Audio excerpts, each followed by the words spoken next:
আজকে আমরা এসেছি কুম্ফু প্যান্ডা 4 দেখতে ভিআর পাঞ্জাব মলে।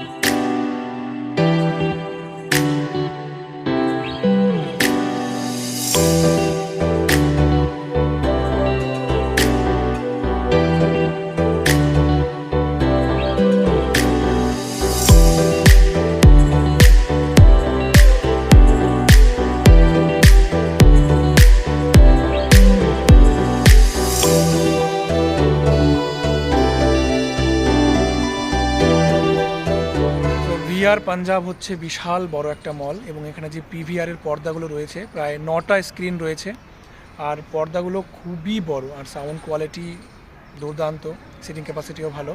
সো আমি এখানে আগেও এসেছি, ডিউন মুভি দেখেছিলাম আমি এসে, তো তার অভিজ্ঞতা আমার কাছে খুবই ভালো ছিল। না, আমার অভিজ্ঞতা প্রচণ্ড বাজে ছিল। আমি দেখেছিলাম অ্যাকুয়াম্যান 2, ওটা হয়তো 3Dতে ছিল বলে অনেক বাজে লেগেছিল, ডিনটা হয়তো 2Dতে ছিল বলে ভালো ছিল।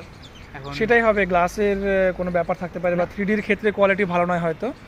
সো আজকে আমরা দেখতে এসেছি কি কুম্ফু পান্ডা 4, বাট এটা আমার ফার্স্ট টাইম, তো লেটস এক্সপেরিয়েন্স।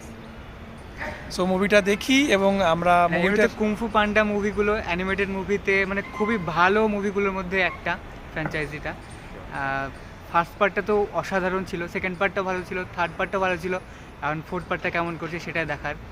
সো মুভির ব্যাপারেও আমরা কিছু রিভিউ দেবো অল্প, এবং এই মানে 3Dর এক্সপিরিয়েন্স কেমন এই মলে সেটাও, হ্যাঁ এই মলের সিনেমা হলের পিভিআরের এক্সপিরিয়েন্স কেমন ছিল সেটাও অবশ্যই জানাবো তোমাদের।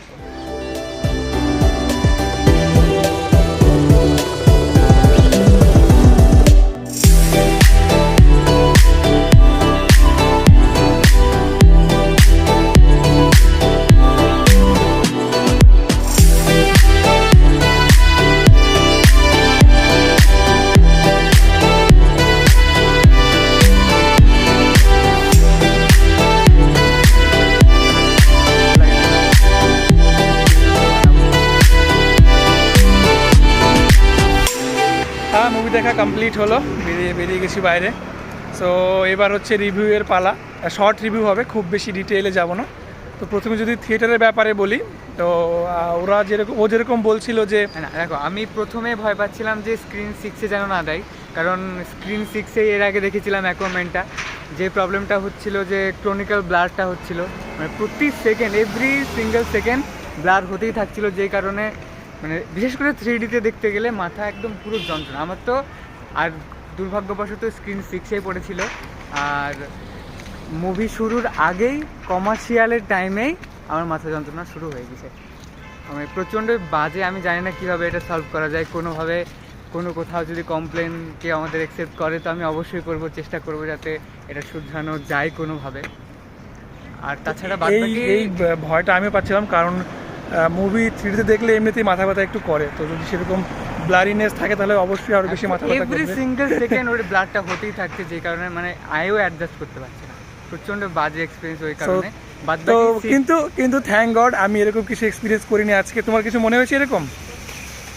তোমার কিছু ব্লারিনেস আজকে মনে হয়েছে? আজকে প্রবলেমটা একটু কম হচ্ছিল, কারণ আমি সাবটাইটেল দেখছিলাম না, আর হয়তো 3Dর ওদের মানে অ্যানিমেশনে যেহেতু 3Dটা করেছে তাই হয়তো অতটা প্রবলেম হচ্ছিল না, কিন্তু অ্যাকুয়াম্যান যেহেতু লাইভ অ্যাকশন, ওরা জানি না আলাদা প্রোডাকশন আলাদাভাবে 3Dটা ওরা ক্রিয়েট করেছে, যেই কারণে আরও বেশি সমস্যা হচ্ছিলো।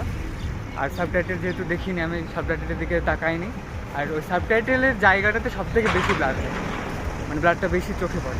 তো যাই হোক, আজকে সেরকম কিছু মনে হয়নি। এবারে আমরা প্রথমেই ভাবছিলাম যে যদি আজকে সেরকম ব্লার হয় তাহলে যে ভিআর পাঞ্জাব মলের যে পিভিআরের যে অথরিটি আছে তাদেরকে জানিয়ে যাব যে এই প্রবলেমটা আমাদের হচ্ছে মুভি দেখতে, প্লিজ ঠিক করুন। তো সেরকম কিছু আজকে হয়নি, থ্যাঙ্ক গড। আর মুভির ব্যাপারে যদি বলি, মুভি ফার্স্ট, সেকেন্ড আর থার্ড পার্ট যারা ভালো লেগেছে, ফোর্থ পার্টটা ডেফিনেটলি ভালো লাগবে। সৌরভ হয়তো বলছে যে মুভিটা ওর মানে গুড লেগেছে, অতটা ভালো লাগে। আমার খুবই ভালো লেগেছে, তার একটাই কারণ যে থ্রু আউট দ্য মুভি মানে একদম শুরু থেকে শেষ পর্যন্ত প্রতিটা মুহূর্তে এন্টারটেইন করেছে। এটা আমিও অ্যাগ্রি করছি মুহূর্তে এন্টারটেইন কারণ করেছে। হ্যাঁ আর মানে সেরকম কোনো মেজর কমপ্লেনই নেই মুভিটার। শুরুতে হ্যাঁ এটা ঠিকই যে শুরু থেকে শেষ অবধি সত্যি এন্টারটেইনিং মুভিটা খুবই, কিন্তু আমার মেজর কোনো কমপ্লেন হ্যাঁ কমপ্লেন সেরকম কিছু নেই। যাদের প্রথম পার্টগুলো ভালো লেগেছে তাদের অবশ্যই ভালো লাগবে। তো যদি তোমাদের প্রথম 3টে পার্ট ভালো লেগে থাকে তো অবশ্যই এই পার্টটাও দেখতেই হবে, মানে যথেষ্ট ভালো ছিল। সো ঠিক আছে, এই অবধি শেষ করছি আমাদের শর্ট রিভিউ অ্যান্ড এই ছিল VR Punjab mall. So bye. আবারও আসবো বিহার পাঞ্জাব মলে প্রবাবলি না, অবশ্যই আসবো এবং আসবো এবং অন্য সিনেমা হলে তো যাবোই। আশেপাশে যতগুলো সিনেমা হল আছে সবগুলো একবার করে অবশ্যই যাবো। আর সেগুলো রিভিউ পেয়ে যাবে আমাদের চ্যানেল পেজ যাই হোক। Okay bye.